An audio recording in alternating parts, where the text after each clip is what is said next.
was, you had two really good starting pitching performances in games 1 and 2. And, man, would have loved to have seen the special keep that going, but he wasn't able to. So game 1 was Charlie Morton. That was just a fantastic showing from Uncle Charlie. 6.1 innings pitched. He gave up 3 hits, 0 earned runs, and had 7 punch-outs. Charlie looked great. Got some really good comments from the skipper, Brian Snitker, about Uncle Charlie, his importance to that team, to that clubhouse. And then in game 2, that was a really fun matchup, by the way. The kind of the present and the future with Max Fried. Max went 6.1, I think he went 6 even innings pitched, 1 earned run, and 4 strikeouts. Then we get to tomorrow. Then I get to my time machine where I can tell you what will happen tomorrow against the Giants. Then we get to yesterday with a special 5 innings, only goes 5. And gave up, had those 4 runs. Those were all charged to him. But he did have 7 punch-outs. He did. Which is, I think that ties his season record? Yes. So let's go back to Friday real quick, because I want to talk about the special in a different kind of capacity, but I don't want to miss out on Friday and Saturday. One thing about Charlie Morton, that win marked the last team he needed to beat. Correct. To beat every MLB team. Right. And obviously he spent a good portion of his career as a Pittsburgh Pirate, but that was really cool to see. So now Charlie Morton has a victory over 30 MLB teams. So that was really cool. That was cool. And then Jesse Chavez, I do want to mention him. Yes. He was great in relief. And I posted this video on the Pennant Grace Instagram story. And it was a video from Bally Sports South. And if you have a second, go back and look at it. It's very interesting, but it was kind of behind the scenes in the bullpen, and they talked specifically to Jesse Chavez. And one thing that stuck out to me in that video was how he talked about his body language and how that translates to these starting pitchers. Yeah. So what he said in the video was essentially, I don't want my body language cues to get them off of their game. Right. I personally would have never thought of that, but it makes sense because I think you can translate to different jobs in the world and different sports that, if someone's coming in behind you, you don't want to rush them. You don't want to let them know, okay, it's time to, pick things up. He also did say, though, he has a signal for when he's like, okay, we need to get some momentum going. We need to change things up. I thought that was super interesting. And then, of course, Austin Riley, Marcell Ozuna, they had a great duo going Friday night. Yes. It was just a fun game to watch. Jesse Chavez, you don't get this far and make it this long without knowing how to do a lot of things very well. He's a very smart player. Yep. He's crafty. He knows exactly what he's doing. Would love to see him as an all-star. Peter Moylan leading that effort to get him in. We'll talk a lot more about that definitely next week, maybe even starting Thursday, because that's a good we need to really start thinking if you're being objective as you can. Who are you going to vote for from the Braves? Who of the Braves do you feel like are deserving this year of being an all-star? Trying to take your fandom out of it. Which Atlanta Braves do you feel like are deserving? As we talk about some of the offense, we'll have some numbers for you, too, to prepare you for that. Let's do that on Thursday for sure, and we'll open that up. I'll send out something on our X account, and I want to hear from you guys about who you think objectively should be in the All-Star game. That's exciting. I like that. Moving into Saturday, went 10 innings. I love Jared Kelenic in a Braves uniform. I will say it again. Jared Kelenic in Atlanta, it makes sense, and he is loving it. He said after the game, I'm just having fun with these guys. So it will not be long, too long, where we'll have Michael Harris back, which everyone's happy to have, including me, but I don't want to have him in that leadoff spot. No. I don't think it'll happen. I don't think you touch Kelenic right now. He's just been absolutely tremendous. So Jared Kelenic is batting .278 with 26 RBIs and 9 home runs. But in his last 7 games, he's batting .333. Guy's been fantastic. He has really risen to the assignment in that leadoff role. So loving him there. I really do like that. And defensively, he had a great catch. That was absolutely. And we've seen a lot of those this season. And we knew that. We talked about his defense. We knew that it was going to be helpful. We didn't know how helpful it would be. And we're seeing that. And then, of course, Adam Duvall, I tweeted this from our account, and I said a walk-off win was needed. A walk-off from Adam Duvall was needed in all caps. What are your thoughts on Duvall as we get to this kind of midpoint in this season, actually over the midpoint in the season? Yeah, so we were all thrilled to see that. I think every Braves fan, well, obviously it's a walk-off, it's a win, so you're happy. But to have, if you could pick one person to do it, that's who I think most of us would pick. I want to see Adam Duvall do that. I hope it's a huge boost for him, and I hope it leads to something for him. That big hit ain't going to start no is Adam Duvall back conversations. Adam Duvall's batting 169. Now, in his last 7, I gave you Jared Kelnick's last 7. In his last 7, he's batting 136. Ooh. So even worse than that paltry 169. Braves will be getting an outfielder at that trade deadline. I'm pretty certain of that. I just don't know what the solution is for Duvall. I love him as a player. Me too. I love him on our roster. I don't think the answer is to move on from him, but I do want to see some more production from him. And it's a tough situation, right? It's not exactly clean right now in the outfield in terms of the players that you want in those positions. But I do hope that, as we come into this Giants series and the Phillies, that things will pick up for Duvall specifically. Teammates love him. Exactly. We brought up more than once Jake Peavy's comments to us about the importance of Adam Duvall, what a winner he is, what a great clubhouse guy he is. I really hope I'm wrong, and I really hope that Adam Duvall turns it around.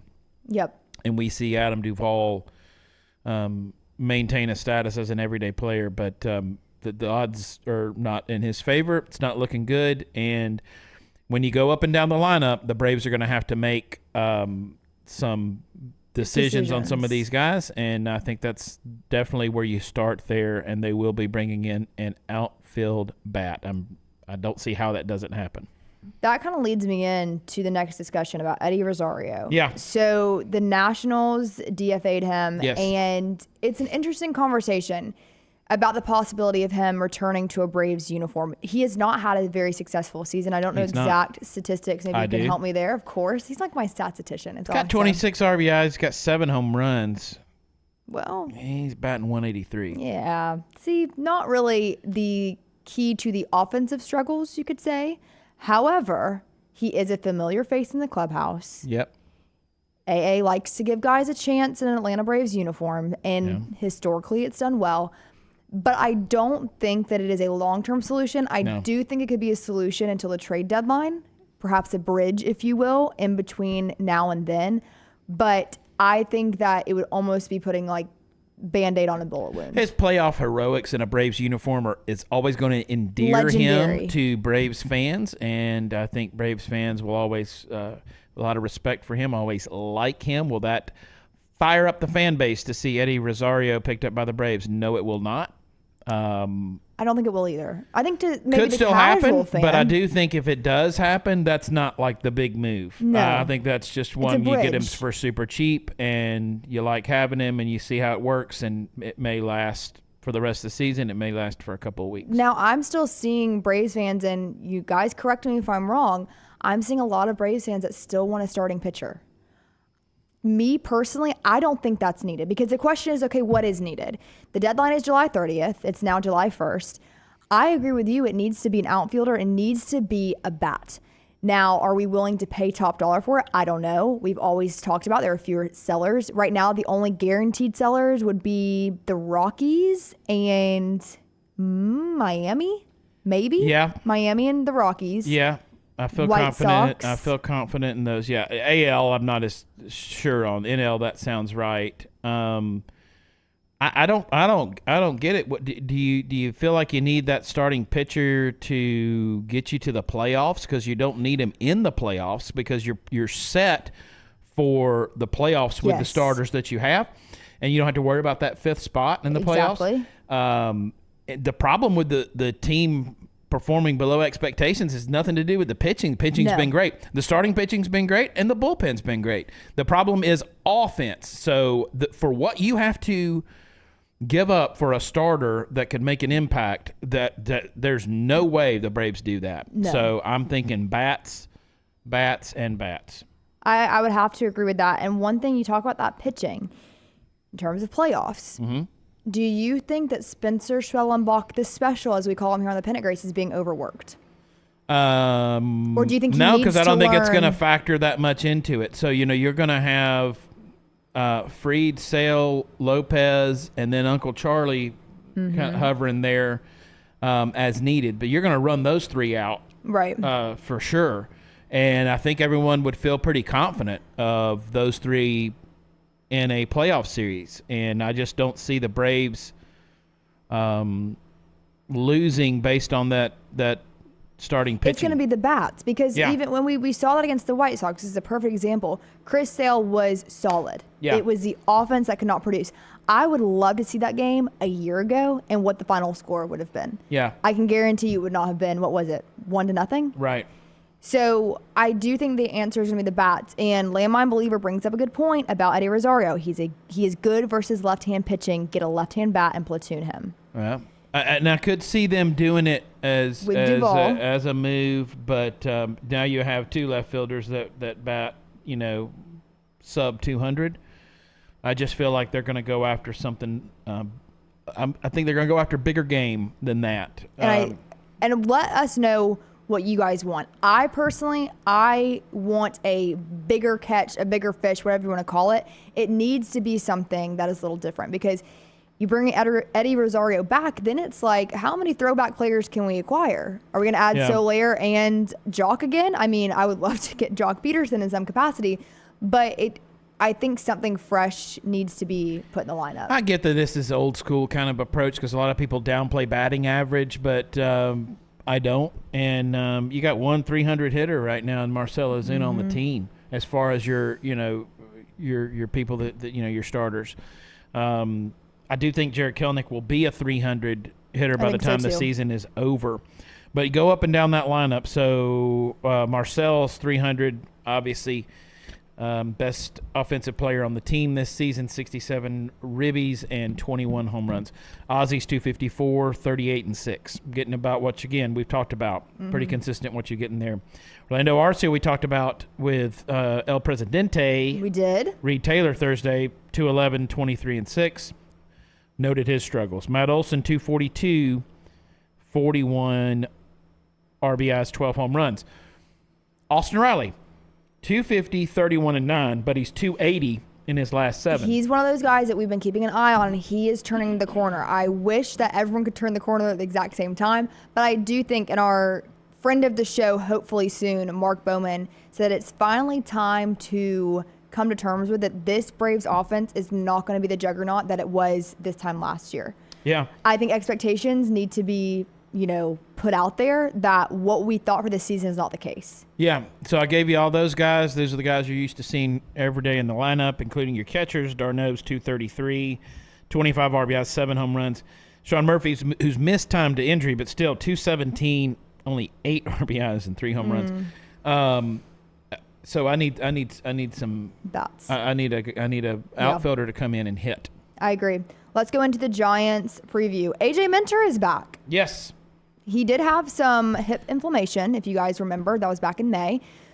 And I'm excited to see him. I do think, though, that our pitching has been really solid. So it's a good thing that he's back, but I don't want to say I don't know how much he was missed, but it's good to have him back. Yeah, so we both predicted he'd be back for the Giants series with the day off on today as we record here, that we thought that would be the time. That is what they're going to do. Bullpen's done a fantastic job, to your point, because the Braves do have bullpen depth, and that's shown. We've seen some really strong performances from a variety of guys. They are not relying on one or two others. You go back all the way to the World Championship.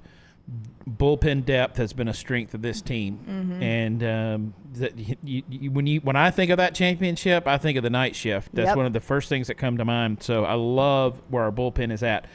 The San Francisco Giants, they are 41 and 44, 11 games back in that NL West. They're just like the Braves in their last 10, 500 ball. They're 5-5. So Braves are at 46 and 36 as we record here, and 8 games back. So they're kind of going back and forth between the 7 and the 8. Philadelphia, obviously, with a couple of big injuries, but Philadelphia is not a team either that just relies on a couple of guys. They're able to win. They have the depth in hitting that I don't think the Braves have. I agree. Now the Giants are coming off a big series win against the Dodgers. Yep. Something to keep in mind. It was an exciting game. I want to say Saturday night, went to extras. It was a 7-run 11th inning for the Dodgers. Yeah. Pretty impressive there. There is a trade option that has been thrown around in the last 2.5 weeks, actually, with the Giants. And it would be a left-handed pitcher in Robbie Ray from the Giants. If you watched Hannah Montana, any of you guys, if your daughters watch Hannah Montana, Robbie Ray was the dad. I guess that was past your kids' time. Or, yeah, past their time. Before their time. Before their time. I don't know. No Hannah Montana knowledge. That was when I was growing up. Coming out of this brain. Billy Ray Cyrus. His name. Familiar with him. His name in the show is Robbie Ray. He has a patriotic song in Some Gave All. Oh, yeah. There you go. Yep. Is that your favorite? It is not. Good. But it does exist. So we would get left-handed pitcher Robbie Ray. He's coming off Tommy John for cash considerations, Cade Kuehler, and Darius Vines.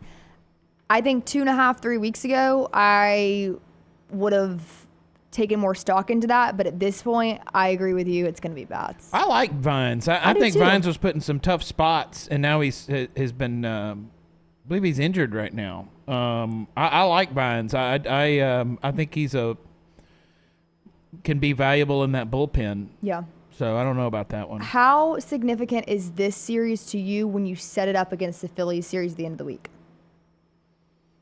Oh, that's a great question. I do think that the Braves need everything they can get. So momentum is important, and I think taking, like they did with Pittsburgh, if they get 2 out of 3, heading into that big series with the Phillies, then I'll feel good. Yeah. I would like to see them have a statement series. Last time I said that, what series was that? They swept them. Yeah. I can't remember. I love a good sweep. I do too. Yeah. I would like them to sweep the Giants. Obviously, I think we all would, but I do think with the Phillies, the state they're in with their injury bug, I think that could be significant. And overall, playing with a chip on your shoulder, going into that series, that would be nice to have 3 under our belt. But I do think that we're coming to the time of it's time to heat up. It's time to put up or shut up. Right. And the time for, these guys know what they're doing. They just need to all be firing on the same cylinder. We're kind of getting past that. So that leads me to my next question for you. Okay. What are your thoughts on Snit right now? Overall temperature. Still very positive, more so than a lot of other Braves fans who have been a little bit more critical. I do understand some of the points that have been made. I think a lot of that has to do with game management type things, when guys have been pulled or not pulled. I think he's got the lineup where it needs to be. You got to give him credit for putting Riley in the spot where he's flourished and putting Kelnick in the spot where he's flourished. Obviously, the main credit goes to the players and players around him, but then the manager gets some of that credit as well. I'm a Brian Snitker guy. I got no issues at all with Brian Snitker. Let us know what you guys think. The overall temperature on Snit, we're not getting into specifics. We just want a feel of what you guys are thinking. The coaching, anything that affects the Braves underperforming as far as coaching goes, I just, again, we talked about it. I think that Eric Young Sr. and Ron Washington were just integral parts to the culture of that team and their success. There were some intangibles there that... And that's not a knock on the guys they have there now. No, Just absolutely again, not. Cannot praise those two enough for what they meant to the organization. Let's move into outside of the bubble. Speaking of outside of the bubble and Eric Young and Ron Washington, they're no longer in our bubble. Phillies injury bug. We are finally seeing some slowdown for their team. Thoughts on that? And there are 2. Who is not going to be available this coming weekend? We said it last. I think it's both Bryce and Schwarber will not be available. Yes, that's exactly who it is.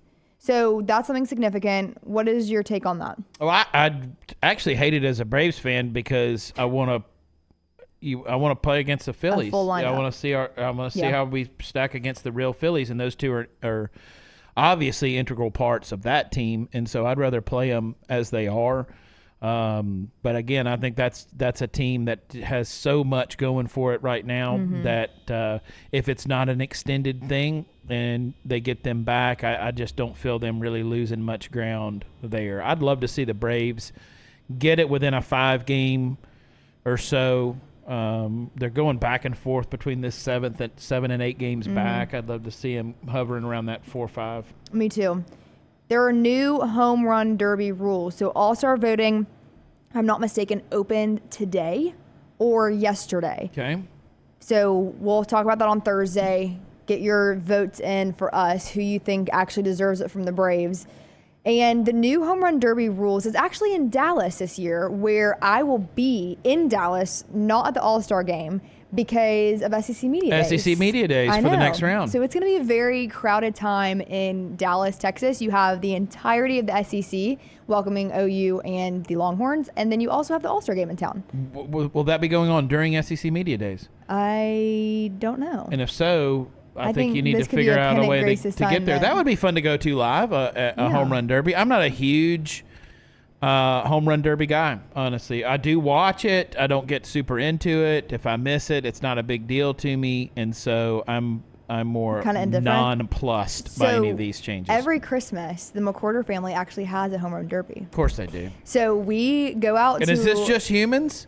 No, my dog goes. Yes. Yeah, Girly. Girly goes. We've talked about her baseball ability. Maybe this weekend while I'm home for the 4th, I'm going to get a video of it for sure. Okay. Put her in like a Darno jersey to see her skills behind the plate. I like it. But every Christmas we actually do. We go out to Oregon Park where my brother used to play Little League Baseball. And on Christmas, we hit home runs. And my sister-in-law in the girls division has beaten me every year. She was pregnant last year, so by default, I did win. Yes. But we have a lot of fun because it's always warm on Christmas, usually. Right. It's not miserably cold.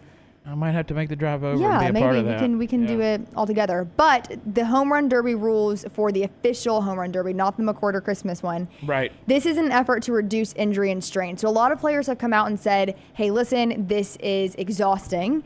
I'm worried about the rest of the season, and I don't want to strain myself or get hurt doing something like this, especially if you're in a spot to contend for the playoffs. Right. So with that being said, hitters now have a max of 40 pitches. So this is putting more on the whoever's pitching to the player and their communication. 3 minutes timed in the first 2 rounds, and then you'll have 2 minutes in the championship, and then the bonus time is not clocked anymore. It's just 3 outs, and an out constitutes as a non-home run. Right. And that there is something about, let me check real quick. There's one more rule. The first round will no longer be a head-to-head bracket. Instead, the top 4 first-round scores from the 8 hitters will advance to the semifinal bracket, with ties broken by the longest home run in the first round. If it leads to more elite players that fans want to see participating, then it's a good rule. Yeah, I agree. So far, Gunnar Henderson, well, not I don't say so far, but Gunnar Henderson from the Orioles was the first player to publicly commit to participating in the home run derby at Globe Life Field in Arlington on July 15th. So that is something to keep in mind. Henderson is among the MLB home run leaders with 26. I want to see Marcel in it. Me too. Yeah. Maybe we'll send him. But again, keep that till Thursday because that's when we're going to chat about it. That's right. That brings us to our PG postscript of the day. It's America's birthday this week. Thank goodness. Thursday, to be exact. And how old is she turning? Thought about 248. So we're 2 years away from 250? 247, somewhere in there. If you get it in the chat, let us know before I look this up. So we're thinking of patriotic songs. Now, one of the hosts of the next round, Ryan Allen Brown, is known for his disdain of God Bless USA by Lee Greenwood. And I think that maybe puts him as negative on all things Greenwood. That is not my choice. There's a lot of good ones to choose from. I'm going with my favorite artist, Willie Nelson, Living in the Promised Land by Willie Nelson. Yep, okay. It's a good one. I am going to go with Courtesy of the Red, White, and Blue, Toby Keith. Because you get fired up. So you get so excited. There is a competitive side, and my co-host, she gets fired up, and that song speaks to her because she likes to roll her sleeves up and turn her hat backwards and say, all right, let's get into this now. I do. We competed in Triple Threat Tornado Tag Team Trivia. We came just short of the title. Shout out to our friends on the Meltdown. They're Love awesome. them. They'll be live after us at 2 o'clock. 2 o'clock. Make sure you're checking them out. But I think we did see a new side of each other, and something that is not as well known up here is I am very competitive. Very. And I like to win. Yes. So naturally, I love being a citizen of the United States because we also like to win. Yes. The Olympics are coming up. Did you watch the trials, the gymnastics and track and field? A little bit. I was locked in. I tuned this every 4 years. I become a gymnastics fanatic. My dream in life, well, I have 2 that never happened and can't happen. Okay. So one I would love to be a gymnast, like win gold. Okay. I am 2 feet too tall, basically.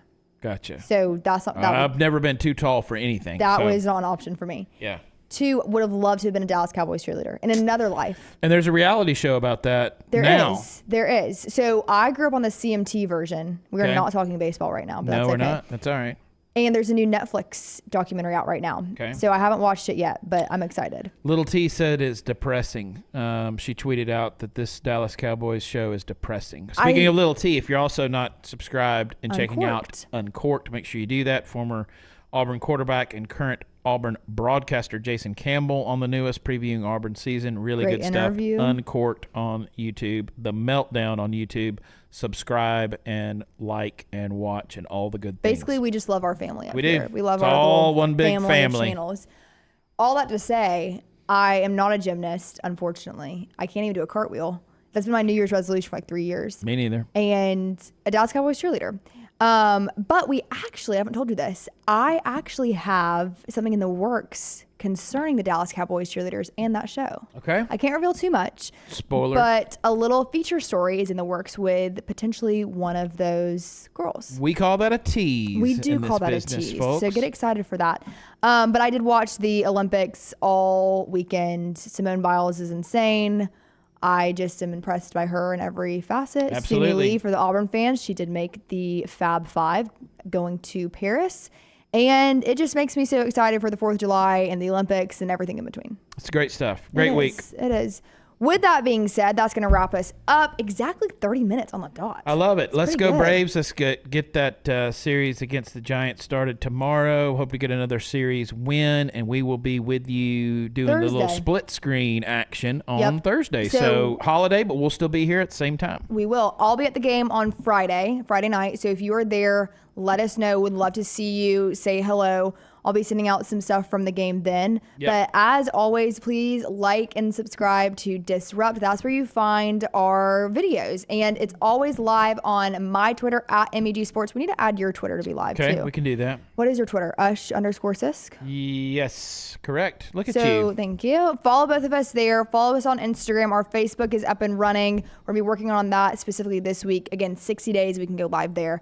But we love doing this, and we love doing this for Braves Country. That's you guys. So a few housekeeping things. We're going to send out all-star voting. We want your reasons why. Objectively, who you think on the Braves should be on that all-star ballot, who deserves it. Right. We are going to do, this will be after the all-star voting thing we'll send out. We want to do your submissions for what MLB team should be where, if you could create one, and what the name would be. So we did that last week. It was super fun. But we want to hear from you guys. Great. And maybe design a logo, do some team colors if you have spare time. Anything like that. Do it on company time. We don't care. And we'll be doing that. And then is there anything else that we need to let them know about?